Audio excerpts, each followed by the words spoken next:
Ард түмний сэтгэл хоногчсон хуучны Монгол кинонуудыг үзэгчдэд орчин үеийн технологиор шинжилэн үзүүлж эхэлсэн. Unitel компани өнгөрсөн хугацаанд 100 орчмын хуучны Монгол киног сэргээн тоон хэлбэрт оруулжээ. Монгол киноны сан хөмөргийг сэргээх ажлуудыг амжилттай хийж байгаа Unitel компанид Монголын үндэсний олон нийтийн радио телевизийн өргөмжлөл гардуулан өглөө. МСС группийн 20 жилийн явц тохиолдолд бид үндэсний өв соёлыг хадгалж хамгаалах төслийг эхлүүлсэн байгаа. За энэ төслийн хүрээнд улсын архив ерхий газартай хамтраад Монголд бас 300 орчим хуучны кинонууд байд юм билээ. Тэгээ энэчнээс дижитал хэлбэрт шилжүүлээд одоо явж байгаа 100 орчмыг нь бол шилжүүлсэн байгаа. Ард түмний хүртэл болгоод эхэлсэн байгаа. Тэгээд үлдсэн 200 киног нь цааш орчуулах одоо төлөвлөгөөтэй бол ажиллаж байгаа.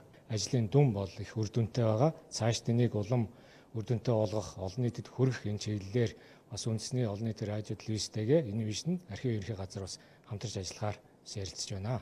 HD болох энэ төсөл маань өөрөө бас л олон үнийн хөдөлмөр, олон компаниуд, олон талын хамтын ажиллагааны үр дүнд тэгээд үндэсний олон нийтийн телевизээр дамжаад үзэгчдэд хүрсэн.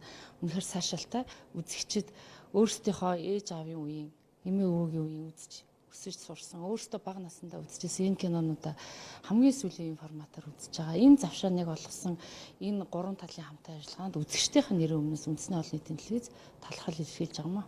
МСС групп 25 жилийн яваа тохиолдуулан Монгол үндэсний өв соёл, үнэт зүйлсийн бэлэг тэмдэг болсон түүх соёлын дурсгалыг хадгалж хамгаалах зорилготой өв эрдэнэ соёлын өвийн тэтгэлэг хөтөлбөрийг санаачлан хэрэгжүүлэхээр болжээ.